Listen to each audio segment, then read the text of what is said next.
está nos ouvindo aqui, já está conectado, então já podemos iniciar a nossa entrevista. Eu vou começar justamente com essa pergunta ao pré-candidato pelo Missão, ao fundador do Movimento Brasil Livre e ao guitarrista Renan Santos.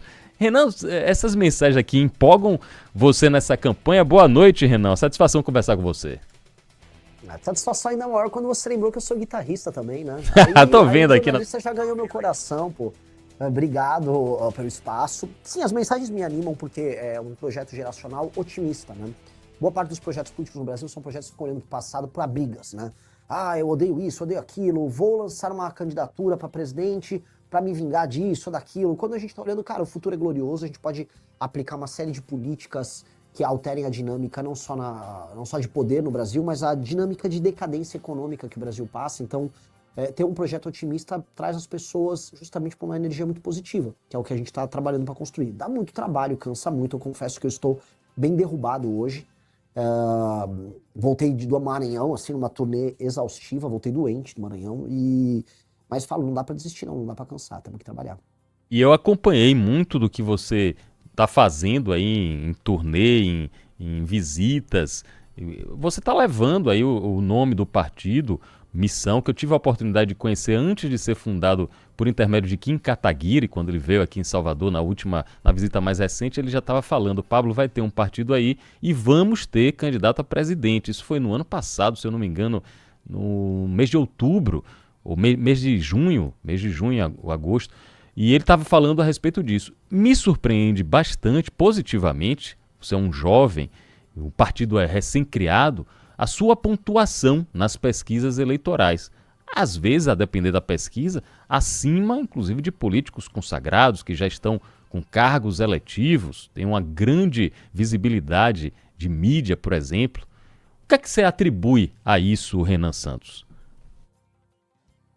Eu levo muito a sério a pesquisa Atlas. O Atlas é um instituto que mais acertou as últimas eleições do mundo. Eles acertaram agora, assim, eles gabaritaram a eleição na Hungria, eles acertaram o Chile, eles acertaram a Argentina, eles acertaram os Estados Unidos. Nas eleições brasileiras de 22, eles foram um dos melhores. Então, eu confio na metodologia deles. Acho que eles antecipam tendências na metodologia deles, eles são muito felizes nisso. E na Atlas, inclusive quem contrata a tracking da Atlas vai se surpreender com os nossos números, mas na última Atlas eu ultrapassei os governadores, né? E o que eu atribuo nisso? Eu acho que assim, o que a gente propõe, como eu te disse, não é um projeto vingativo e tampouco não é um projeto preso a casinha, a currais, né? Qual curral? Se você fosse se comportar como um cara de direita, você tem que falar certas coisas, se comportar de certa maneira, e não necessariamente você vai estar falando a verdade. Mesma coisa se você for de esquerda. Eu não acredito que, por exemplo, se eu adotar um modelo norte-americano do princípio da subsidiariedade, que é dar todo o poder possível, por exemplo, para as prefeituras, que vai funcionar no Brasil. Você vai no Maranhão e você fala, cara, eu não vou dar poder para o prefeito daqui. Aí eu vou olhar para a China, que tem um modelo diferente. E eu, como um cara de direita, vou olhar para uma coisa que foi aplicada na China e falar, eu quero trazer para cá. Indicadores de desempenho, premiar o administrador público pelo desempenho que ele tem. Então, ao pensar com uma cabeça mais aberta, a gente acaba criando soluções para problemas que não deveriam ser ideologizados, sabe? Esgoto não deveria ser objeto de discussões ideológicas, prefeituras mal feitas, asfaltamento de rua, não deveria. Mas no Brasil, infelizmente, é. Então, ao fazer isso dessa maneira, a gente começa a cativar o coração de uma galera que quer soluções. Essa molecada mais nova, que nos acompanha, que nas pesquisas me colocam, né, entre o público de 16 a 24 anos em primeiro lugar, ela quer, assim, ela não quer ficar discutindo o sexo dos anjos, ela quer resolver o problema da segurança. É pra prender bandido? É pra acabar com essa coisa? Então vamos prender logo o bandido? Olha, o que faz pra resolver o problema do centrão? É isso aqui, então vamos. Então, ao ser prático e não ficar preso em questúnculas ideológicas, eu acho que a gente cresce e acho que isso vem funcionando.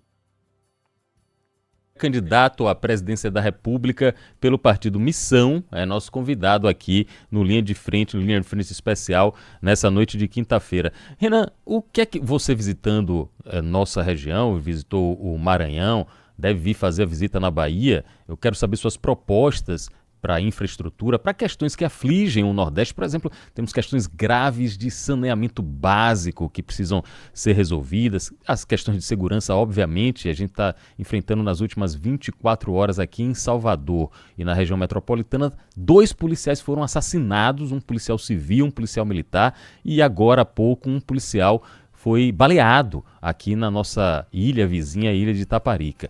Qual a sua proposta O que é que você enxerga para o Nordeste, para a Bahia em específico, sobre infraestrutura e sobre segurança pública, Renan Santos? Olha só, tem que.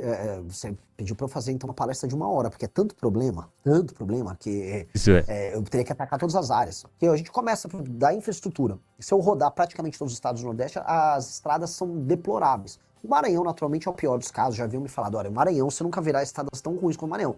Que é o que eu digo, no Maranhão, os buracos têm até uma estrada. Se você olhar no buraco, você vai ver que tem uma passagem ali. Porque é assustador. Agora, os problemas não ficam aí, né? O problema o educacional, as taxas de analfabetismo no Nordeste são muito maiores. Há um problema de atividade econômica em que as pessoas não apenas não têm uma renda per capita alta, né? As rendas familiares ali chegam, se eu não me engano, na Bahia a coisa está na casa de 1,5 mil reais. É tudo muito baixo e há uma alta dependência na hora de você formar sua renda familiar de auxílios estatais, portanto, abaixa a atividade econômica. Se abaixa a atividade econômica, abaixa a produtividade. Se abaixa a produtividade, não vai gerar riqueza. Então você fica preso num ciclo. E o que mais, né, quando a gente fala assim, o que tem a ver com todos os problemas que vão da estrada até as pessoas não terem atividade econômica, a você não conseguir uma política boa de segurança pública ou resolver o analfabetismo? Você tem a pior classe política do Brasil, que é a do Nordeste. Eu falo com tranquilidade, não há classe política no Brasil tão deletéria quanto a do Nordeste. Em maior e menor grau, depende da região. Ceará, por exemplo, ele é um ponto fora da curva, apresentou algumas políticas industriais interessantes, políticas na área de educação que funcionam e foram imitadas pelo resto do Brasil, mas no geral, você tem uma classe política clientelista, coronelista, muito da velha, mesmo os caras jovens são velhos, como é o caso do João Campos, que mantém as pessoas e o ciclo político num clima meio anos 20, anos 30 do século passado, não nesse século aqui. Isso é horrível. Isso faz com que o Nordeste, e essa é uma coisa que precisa ser dita para as pessoas que estão nos ouvindo aí na rádio, o Nordeste fique para trás do Brasil em quase todos os indicadores.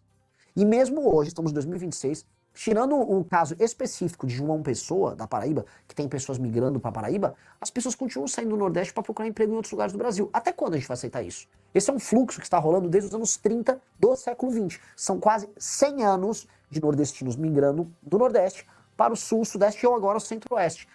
Não é digno para essas pessoas isso.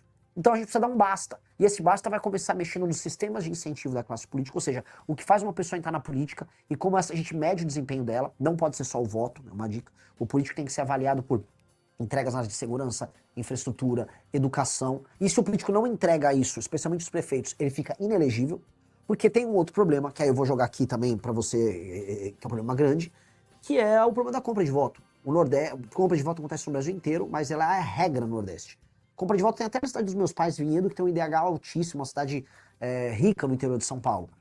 Mas, no Nordeste, ele acontece numa intensidade tão grande. E aí, aquela política de botar os parentes de todo mundo na prefeitura, para você fazer todo mundo trabalhar para você no período eleitoral, o dinheiro desviado da emenda que compra o voto da pessoa, que isso elimina qualquer possibilidade de democracia ou elimina a possibilidade das pessoas votarem de maneira, vamos dizer, independente, com a consciência delas.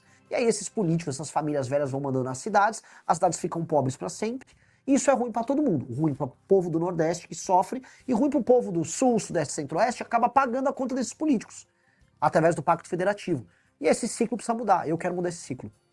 Santos, pré-candidato à presidência da República pelo Partido Missão, e ele mencionou que confia muito no Instituto Atlas e Intel. As pesquisas mais recentes do Instituto Atlas e Intel colocam Renan Santos, na minha avaliação, numa surpreendente posição de terceiro lugar à frente de políticos. Por que surpreendente? Porque políticos tradicionais com vários mandatos, com reconhecimento nacional, ficaram atrás de Renan Santos na maior parte dos cenários da pesquisa Atlas e Intel. Agora,